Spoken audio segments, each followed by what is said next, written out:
variety. You'd actually be surprised how many Hyundais, even the real high-end ones, have got the exact same steering wheel as this thing. Sort of funny, it's like almost everything of this era for 5 years had the same steering wheel, whether it was the bog basic one or the luxury one.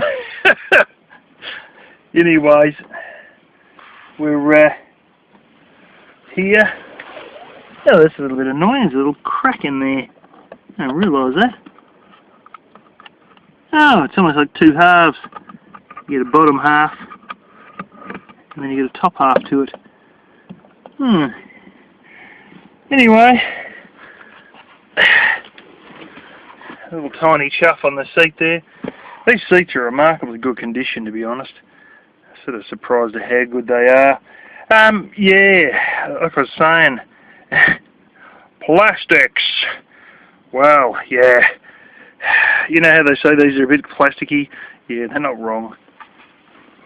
The door, full plastic, full plastic. Now you get to this and you think, oh, that's fabric. Not really. It sort of goes a bit sheeny after a while.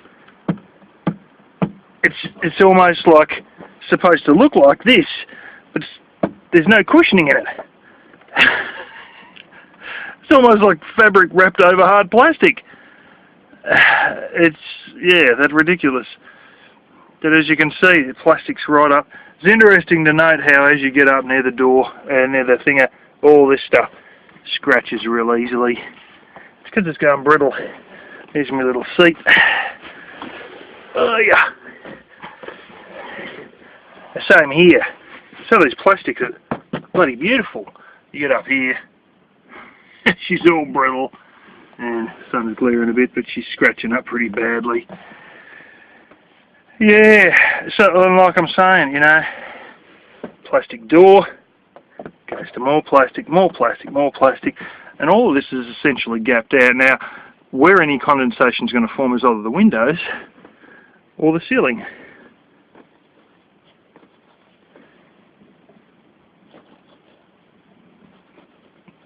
Which happens to also be suspended from the roof. So, assumedly there's little things in the roof and these attached to it, and these ones are sort of not going too well. But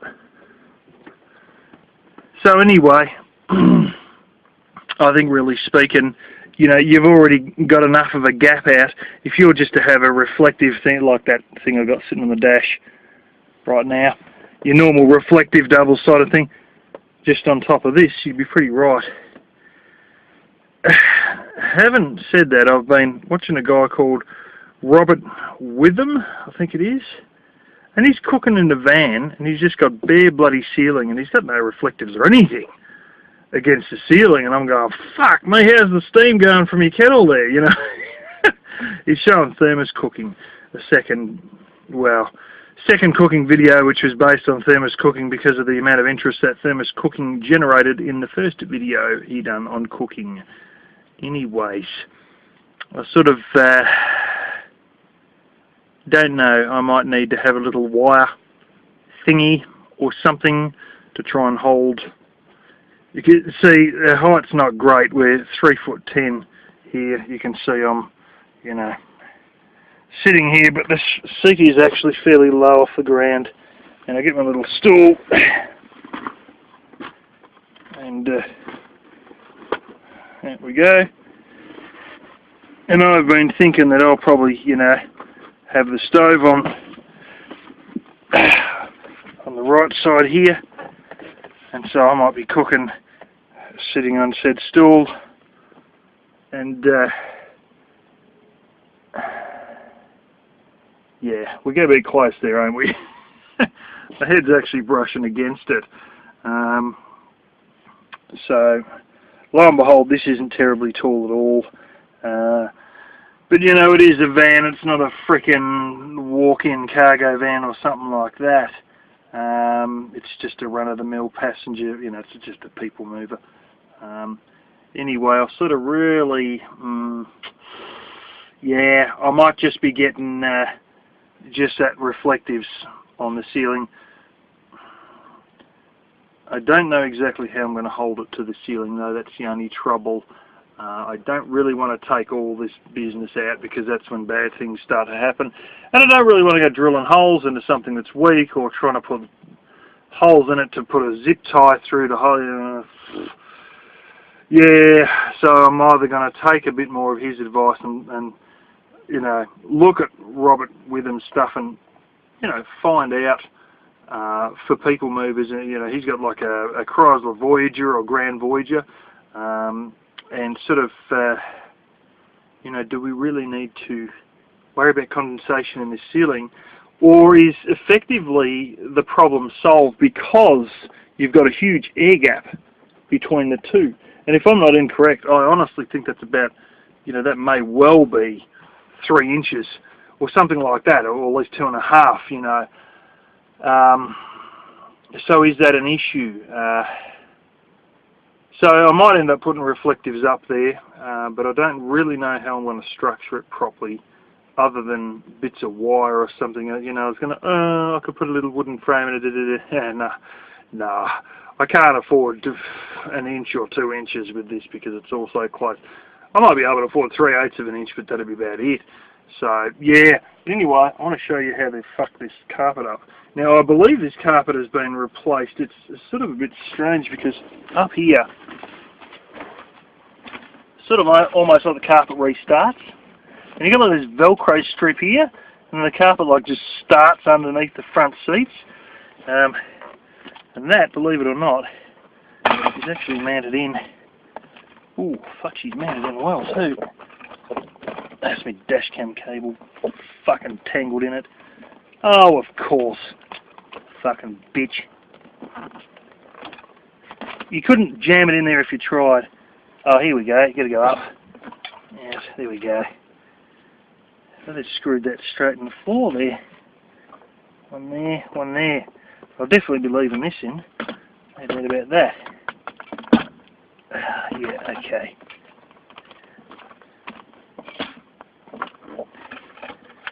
This reminds me a lot of the one that me parents used to have in that old camper that I've now got full of firewood. They had something like this. Shitty fucking straps they had on them. There we go. So that's, what's that, August 2015, it's had its last test. So that's still going to be but I want to definitely keep that. And you know the only reason it got that? Because it's been a company car. It's the only reason because that sort of gets pretty typical over here to have fire extinguishers for company vehicles as well as first aid kits. I'm yet to find a little first aid sticker that they have in green and white often, but that was probably just jammed in the one of the 3 glove boxes. So anyway, back to this. Hold my little seat up here. As you get up here, it gets all like warped and rippled and shit. Look.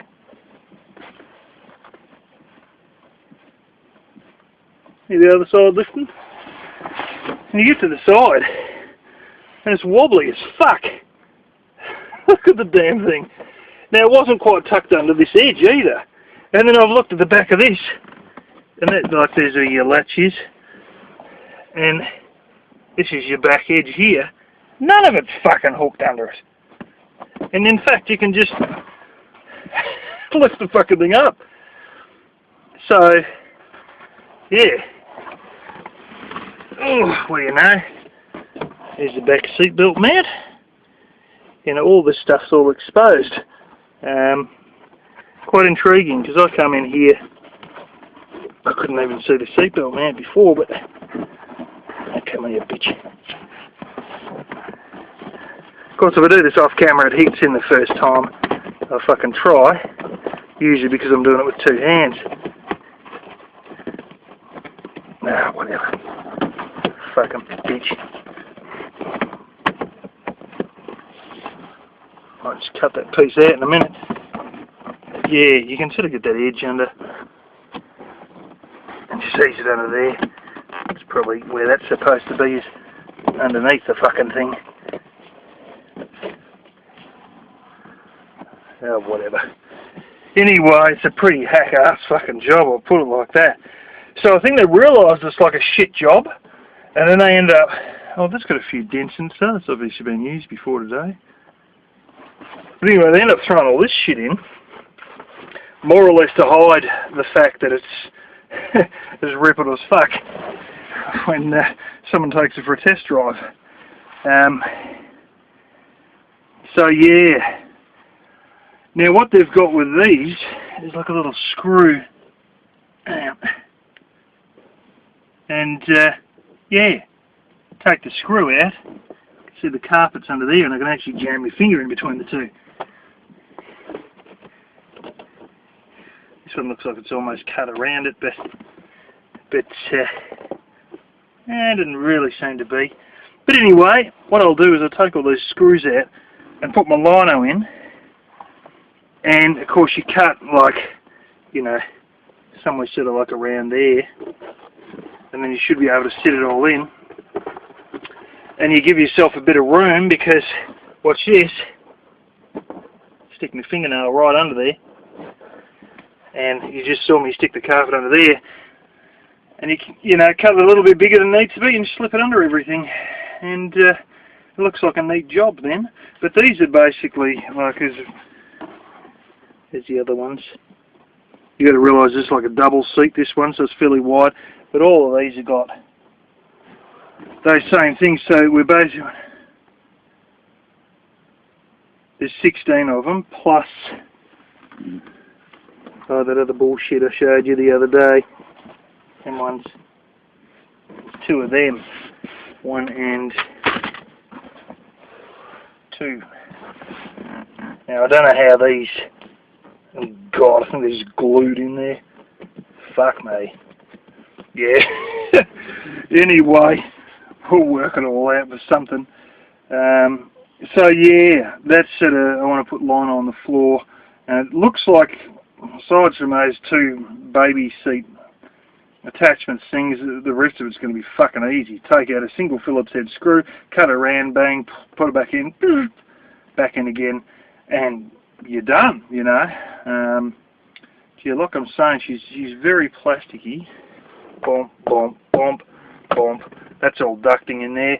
What I also found out is basically behind this seat belt, from one side to the other, there's like thin ducting that's probably only that thick, but it's really wide, like it's like shit, like 6 inches at least, and that runs from that side, which is, that houses all the real air conditioning gear, your evaporator and all that, and the fan, and runs it through that, and then it comes up from basically underneath your 2 cigarette lighter plugs up into this one.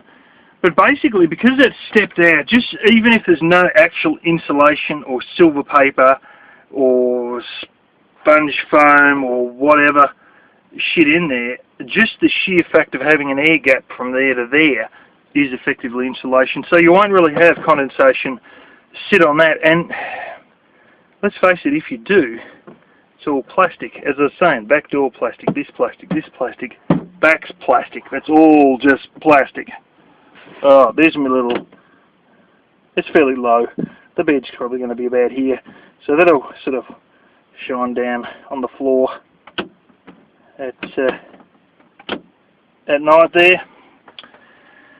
Hardwired into the battery, just like all the, and this, you know, I could well use these for like a cargo net. Not that I really want to put any weight on them, but you sometimes think like bedding and clothes and shit like that. I could get that, oh the fuck, it's gone, something a bit like that, and sort of string it from there, you know, across, and you know, you got these little hook doovers or whatever, but you can just put like a zip tie around the bloody thing. And I'm not saying it carries a heap of weight, but you got to realise that those are used by fat people trying to get up in a vehicle, and you know, the realistic weight of each of these, you could probably put about, trying to work out what it all calculate into, you know, I wouldn't say a great deal short of 100 pounds, but it may only be 80 pounds.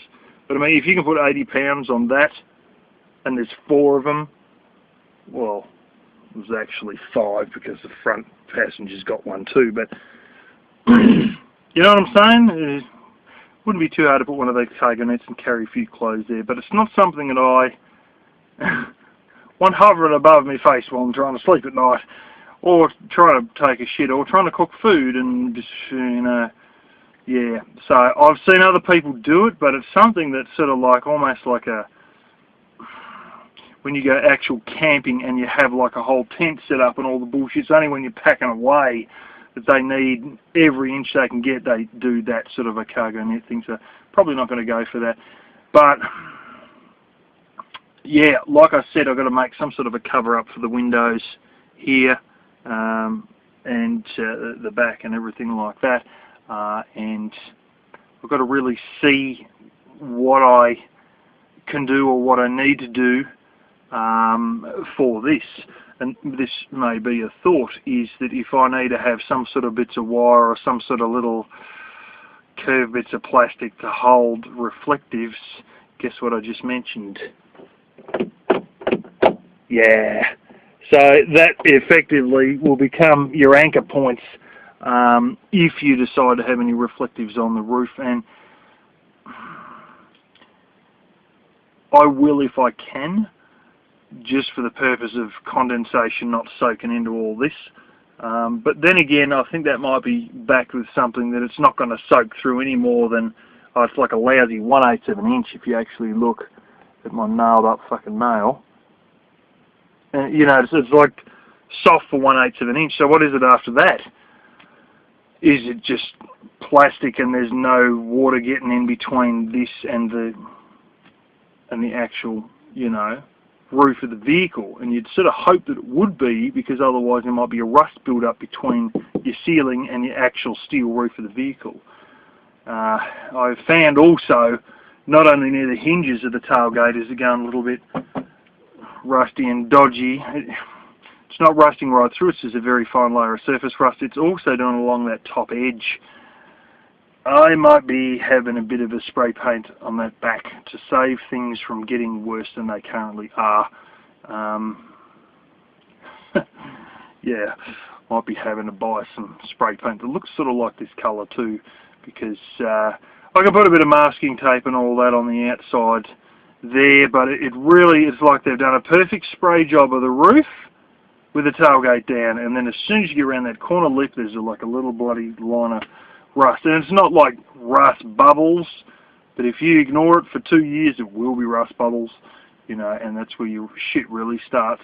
So I might need to give that a little bit of a sandpaper and a little bit of a prime and a little bit of a, you know, have a fucking go there sort of thing, but I'll have to get at least one can that's this colour, even if the rest is whatever colour it wants to be in the tailgate hinging, just so that, you know, I can not sort of mess up too many colours. But I really think I'm going to have to get that top ½ an inch, that's the last ½ an inch before it drops off the edge there, and mask past that to get proper coverage of this little slight line of light rust there. But this is the thing, you know, you get low miles but the vehicle's older. So low miles with a newer vehicle versus low miles with an older vehicle, first of all, it's a lot cheaper because it's an older vehicle, but then you face tiny little rust marks. You face brittle plastics. You face deteriorating rubbers, especially if you got something made in 1989, like a couple of people. You know, all these things that sort of aren't affected by miles but are affected by heat, humidity, sunlight damage, blah blah blah blah blah, wind, rain, you know, they sort of yeah, they start to become a problem, whereas they wouldn't be if I had got like an 07 Kia Sedona or whatever. But having said that, like,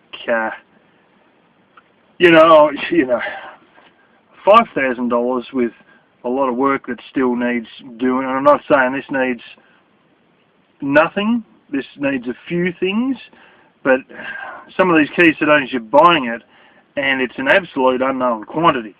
You know, you check the oil, you do this or you do that, but it might have a whole clusterfuck of problems. Now, this had a few issues. Still has a couple of minor ones, like it needed upper strut stuff, it needed suspension work. They've done most of that, but not all of it. They've done some of the real hard-ass things, like change the plugs in these fucking ridiculously designed 2.7 litres that you got to take an entire manifold off and this and that and blah, blah, blah, blah, to even get to these plugs. So they've done that, plugs, plug leads, upper strut mounts and bushes, which are fucking insane to get to. It's like in between the end of the hood and the start of the windscreen. It's sort of like either side of where you got your little, you know, thing for your where your wiper arms come out of it. Here they are actually having to put spanners in a gap that's not even 2 inches to hold the fucking main suspension mounts. Like, fuck me. So they've done that as well. And there's a few other rubbers I've noticed have been replaced underneath. But, you know, oh, it didn't service, no big deal. You know, the other fucking breather hose between the two rocker covers and whatever. The only really thing that's going to be annoying is that universal joint or whatever needs to go on the passenger side there, but, you know, that's sort of big deal, you know, versus, and this is $4,000 with the 20% government tax and all the paperwork and all the bullshit and stuff that you need to go through to get number plates on, you know, part of which includes, well, a registration fee plus 20% of whatever the value of the vehicle is as a stamp duty tax, blah, blah, blah, blah, blah, blah, blah, $4,000.